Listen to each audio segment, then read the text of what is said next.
Aujourd'hui, j'ai envie de mettre en lumière quelque chose d'assez discret, mais de très puissant. Cette idée que ton perfectionnisme n'est peut-être pas seulement une exigence, mais aussi une protection, et parfois même un bouclier contre la honte sociale. Alors, bonjour et bienvenue à toi dans Du silence à la présence, le podcast pour créer la sécurité en toi et laisser ta voix circuler. Ici, on parle de ce qui se joue à l'intérieur de toi quand tu voudrais parler, mais que quelque chose se bloque, se crispe, se retire. On parle de sécurité intérieure, de peur du regard, de honte parfois, de ce qui te coupe la voix et de ce qui peut, petit à petit, remettre de la présence là où il y avait surtout de l'attention. On a souvent une belle image du perfectionnisme. On dit souvent « je suis exigeant, j'aime le travail bien fait, j'ai le sens du détail, je veux juste faire les choses correctement ». Ça te parle ça ? Dit comme ça, c'est vrai que franchement, ça passe presque pour une médaille. Ça fait sérieux, ça fait propre, ça fait personne fiable, bien rangé dans sa tête, avec les trombones alignés par ordre alphabétique, tu vois. C'était un peu, tu sais, quand je passais des entretiens d'embauche, à une certaine époque, je cherchais mes défauts et des fois je disais, je suis un peu trop perfectionniste. Voilà, c'était pas trop un défaut, ça permettait de mettre une sorte de qualité en valeur. Mais en réalité, c'est pas toujours si simple. Parce que derrière le besoin de bien faire, très bien faire, parfaitement bien faire, il y a parfois autre chose qu'un amour du travail bien fait. Il y a la peur d'être vu dans quelque chose d'imparfait. La peur d'être pris. La peur d'être jugé aussi. La peur d'être exposé. La peur de sentir cette vieille brûlure intérieure quand on a l'impression de ne pas être comme il faut.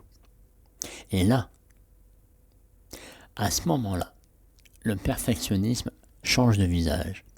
Ce n'est plus seulement une qualité. Ça devient une armure, tel le chevalier. Le perfectionnisme, en fait, peut donner l'impression qu'il nous aide à garder le contrôle.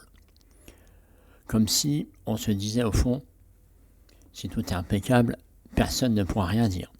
Si je suis irréprochable, je serai à l'abri en fait.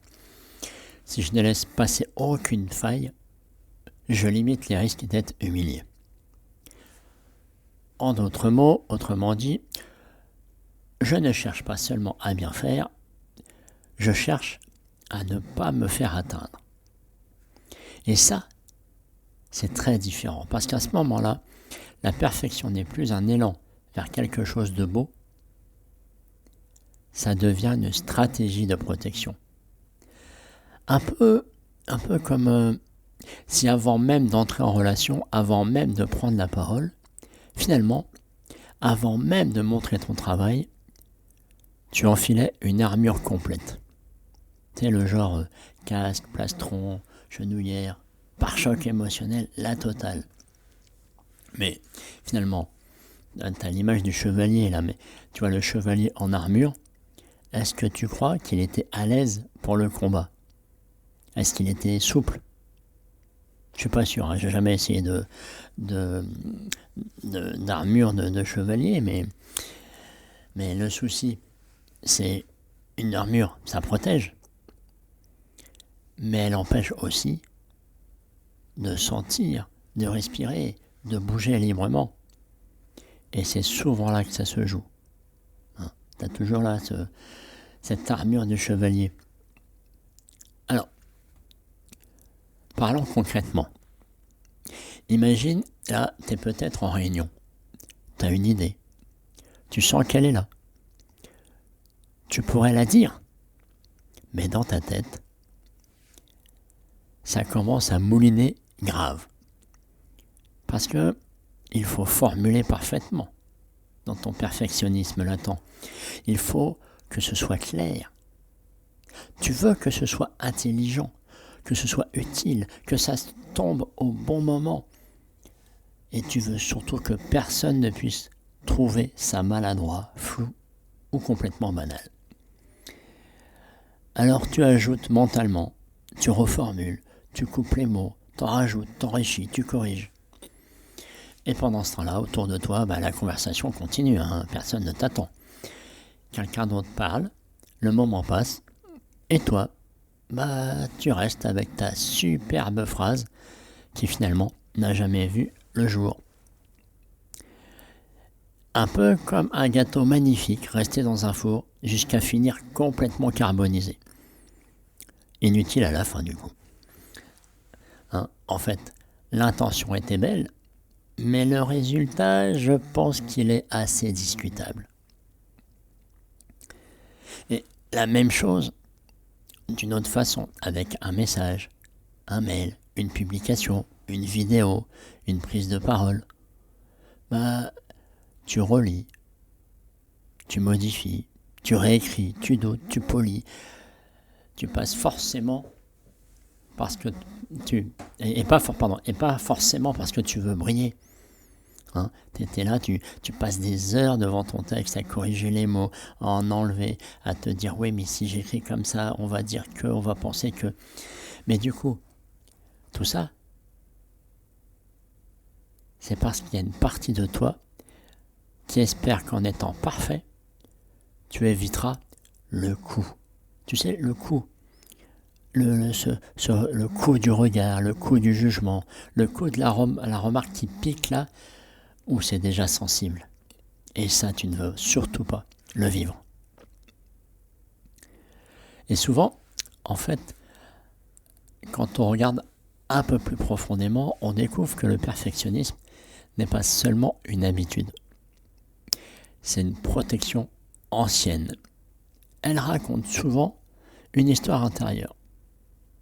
Typiquement, qu'est-ce que tu as vécu souvent dans ton enfance qui te ramène à cette situation d'aujourd'hui? C'est l'histoire, c'est ton histoire que tu as appris à un moment de ta vie où il valait mieux être impeccable que vulnérable, où il valait mieux être prêt que pris au dépourvu, qu'il valait mieux bien maîtriser les choses plutôt que de trembler et faillir, douter, et qu'il valait mieux présenter quelque chose de lisse que de montrer quelque chose de vivant, mais de complètement imparfait.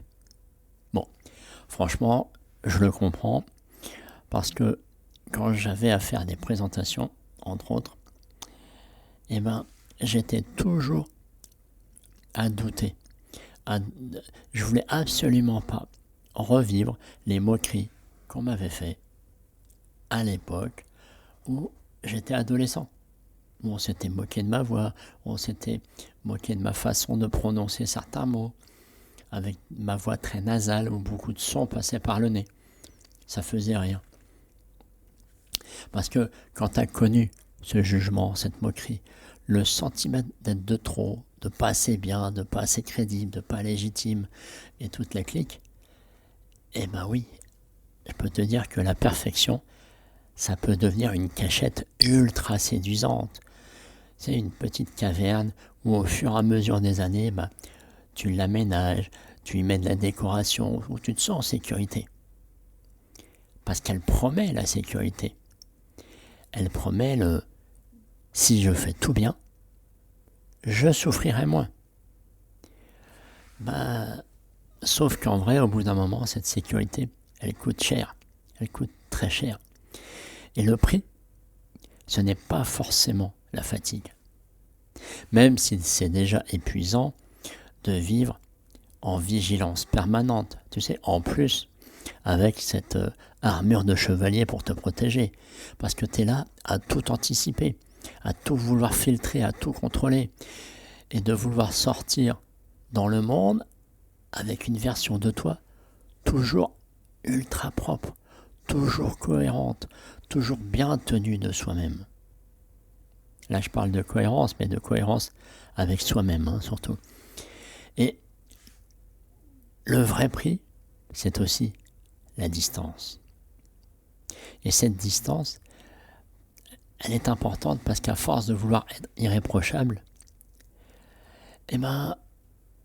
tu peux devenir complètement difficile à rejoindre en tant qu'humain. C'est-à-dire que les autres vont te prendre pour quelqu'un de froid, de réservé, de discret. Bah oui, parce que tu parles pas beaucoup, vu que tu es toujours dans ta tête en train de réfléchir.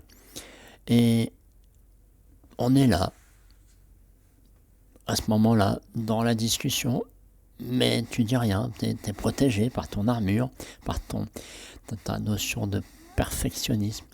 Tu es visible, hein, mais tu es filtré. Bah oui, tu es un peu comme ces réseaux sociaux, là, comme TikTok, où on te propose des tonnes de filtres pour te rendre beaucoup plus beau, beaucoup plus jeune. Tu es présent, hein, mais tu es complètement verrouillé. Et on montre beaucoup de maîtrise. Finalement, mais pas vraiment, t'es pas là pour la rencontre. T'es pas en lien avec l'autre. Et il y a quelque chose, au fond, d'assez douloureux, parce que on peut recevoir une validation sans se sentir réellement vu.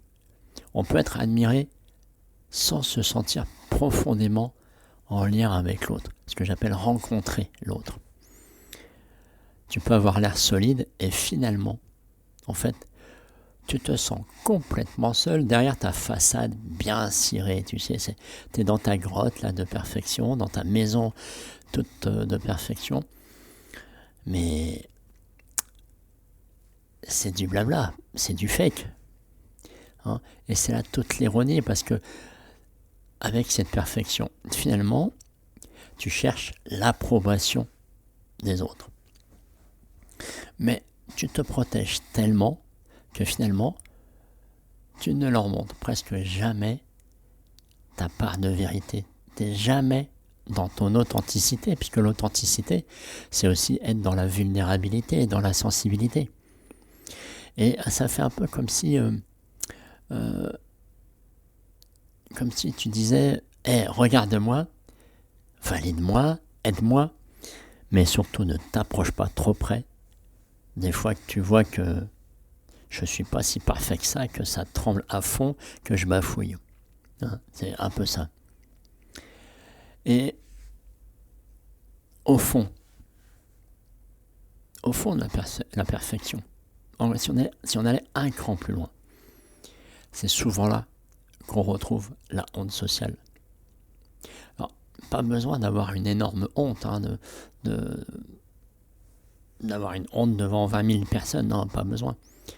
Ça n'a pas besoin d'être spectaculaire. C'est pas forcément une honte qu'on repère tout de suite, parce que parfois elle est beaucoup plus fine, plus silencieuse, plus ancienne aussi, parce qu'elle rejoint ton histoire. Une histoire que tu as peut-être oubliée, peut-être que tu n'as même pas conscience finalement. Et c'est là la difficulté, parce que parfois tu te dis, mais pourquoi je vis ça? Et bien c'est en allant fouiller un peu dans ton passé que tu vas découvrir que c'est ton histoire, et que cette sensation, je dirais, que si l'autre la voit vraiment, comme ton hésitation, ton trouble, ton imperfection, et du coup tu as peur d'être invalidé. Tu sais, comme à l'entrée d'un concert, ah bah non, ton billet il est faux, tu t'es fait avoir, tu peux pas rentrer dans la salle. Bah là c'est pareil. Et du coup, c'est un peu comme si tu te retrouvais sur un site internet où tu cliques et tu te retrouves avec la page erreur 404 parce que la page n'existe plus. Tu as raté un truc. Alors qu'en fait, c'est plutôt qu'il y a un truc qui cloche chez toi. Chez nous. Parce que moi, je me mets dans le lot aussi. Hein. Et là, c'est pas la même musique. Parce que à partir de là, tu ne cherches plus à éviter la faute. Là, je dirais qu'on cherche à éviter une blessure identitaire. Je le redis, là, quand ça touche à la honte, on touche une blessure identitaire. Alors bien sûr, le perfectionnisme, c'est la protection la plus logique. Ça devient ton garde du corps intérieur. Mais c'est vrai que si tu t'observes là, en écoutant ce podcast, peut-être que tu vas voir que c'est un garde du corps un peu fatigant, un peu rigide, et parfois, entre nous, un peu tyrannique, hein, qui croit sincèrement bien faire, mais qui est un peu casse-couille, disons-le. Hein. Alors, et ce que je voudrais dire là-dessus, c'est que ce que je trouve vraiment important, c'est de ne pas diaboliser le perfectionnisme. Hein. Il ne s'agit pas de dire le perfectionnisme c'est mal, il faut s'en débarrasser. Non, parce que bien souvent, ceux qui aujourd'hui te gênent, bien souvent, cette perfection a essayé de t'aider. Elle a essayé d'éviter de revivre certaines douleurs, de te protéger du rejet, de te garder du bon côté du regard des autres.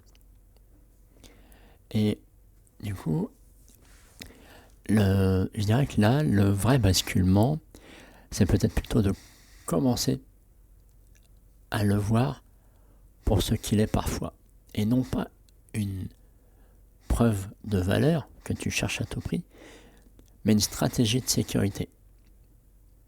Et là, pour moi, quand j'ai compris ça, il y a quelque chose qui s'ouvre. Parce que tu peux commencer à comprendre que derrière cette exigence, il y a une peur. Que derrière ce besoin de tout maîtriser, il y a peut-être un besoin de ne pas être atteint. Tu ne veux pas qu'on te pique là, la petite pique là qui fait mal, et que derrière la recherche de la perfection, il y a parfois un immense désir de ne plus avoir honte, de ne plus revivre cette honte que tu as vécue dans ton histoire, souvent entre 0 et 7 ans. Moi, c'était plutôt à 14 ans, mais c'est l'idée. Pourtant, ce qui crée le plus de liens dans la vie, c'est pas la perfection. Ce n'est pas quelqu'un de parfaitement lisse, de parfaitement ajusté, aligné, de parfaitement sans faille.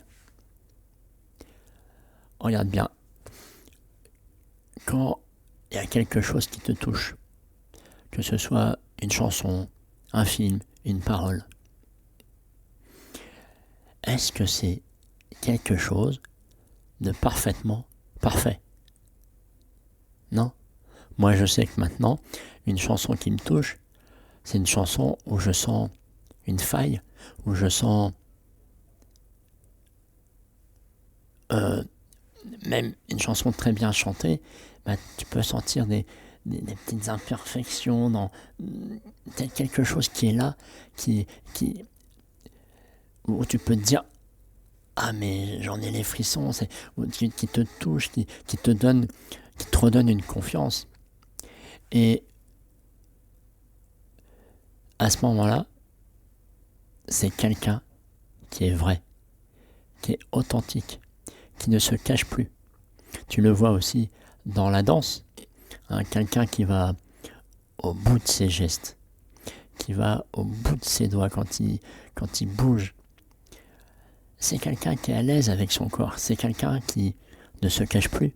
Il bouge son corps, il est à fond dans ce qu'il fait, basta. Et c'est quelqu'un, du coup, qui n'est pas forcément impeccable, loin de là, mais qui est surtout présent, là, dans le moment, qui est là avec les autres. C'est quelqu'un qui ne récite pas une version contrôlée de lui-même, mais qui laisse un peu le vrai circuler. Parce qu'au fond,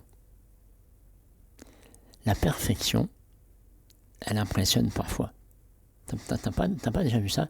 Quelqu'un où tout semble carré, tout semble juste, tout semble parfait. Ça te fait pas un effet d'être impressionné, un effet où finalement t'as un peu peur d'aller vers cette personne-là. Mais quand c'est à la présence, quand la personne est là, elle est présente, elle écoute, elle sourit, elle interagit, elle est en rencontre avec l'autre. Et c'est vrai que je me dis maintenant que la perfection, finalement, ça fait un peu lever les sourcils, l'air de dire ouais. Alors que la présence, la vraie présence, celle où tu écoutes, celle où tu joues avec ta sensibilité, ta vulnérabilité, elle fait tomber les armures. C'est un peu...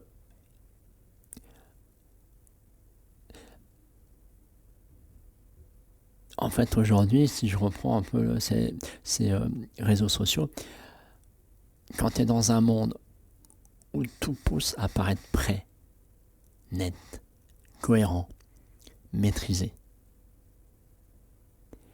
ouais, c'est beau, mais est-ce que c'est être humain? Parce que pour moi maintenant, oser être humain, c'est paradoxalement presque un acte de résistance. De résistance douce, mais de résistance dans le sens où, surtout en plus maintenant, t'as les IA partout, donc être humain, ça a vraiment son importance. Donc, laisse passer ta perfection et prends-la un peu comme une stratégie de sécurité. Et ça va te permettre d'avancer plus loin. Parce que la vraie question, ce n'est pas comment être irréprochable. Mais peut-être que la vraie question, ce serait plutôt qu'est-ce que j'essaie de protéger en voulant être parfait? Ce serait aussi qu'est-ce que ça me coûte à force de me protéger de cette manière?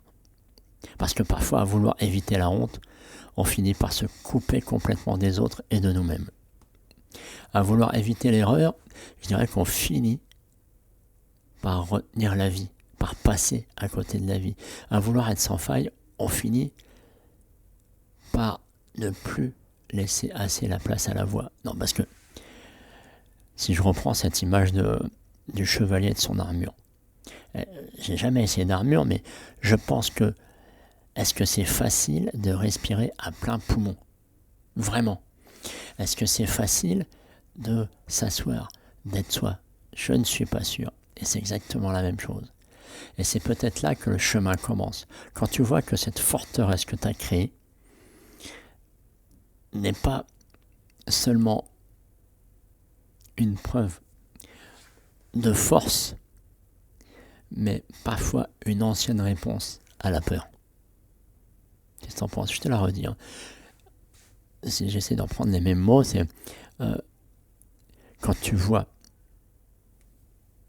que cette forteresse que tu as créée autour de toi, avec cette perfection, c'est pas une preuve de force d'être fort, mais plutôt une réponse à la peur. Et quand tu commences à voir ça, personnellement, tu ne te juges plus de la même façon. Tu commences même doucement à passer du contrôle à la présence. Parfois, dans une réunion, dans un groupe, t'as pas besoin de vouloir parler absolument, de raconter ta blague, de prendre ta place à parole, surtout au début. Mais c'est d'être juste là, vrai, complètement enveloppé par ce qui se dit dans le groupe, passionné par enthousiaste par ce qui se dit. Ça te parle?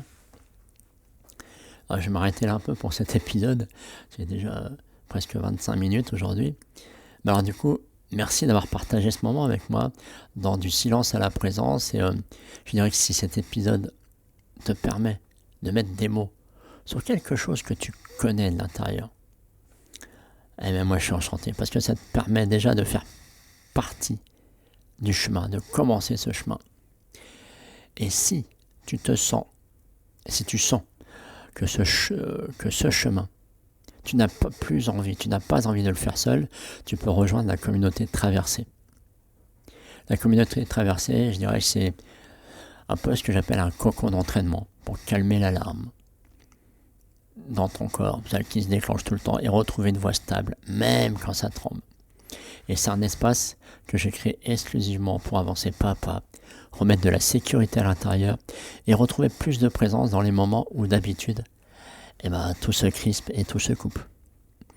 Tu trouveras le lien de l'accès à Traversée dans la description de cet audio. Je te dis à bientôt pour le prochain épisode, et toujours pour créer la sécurité en toi et laisser ta voix circuler. Salut.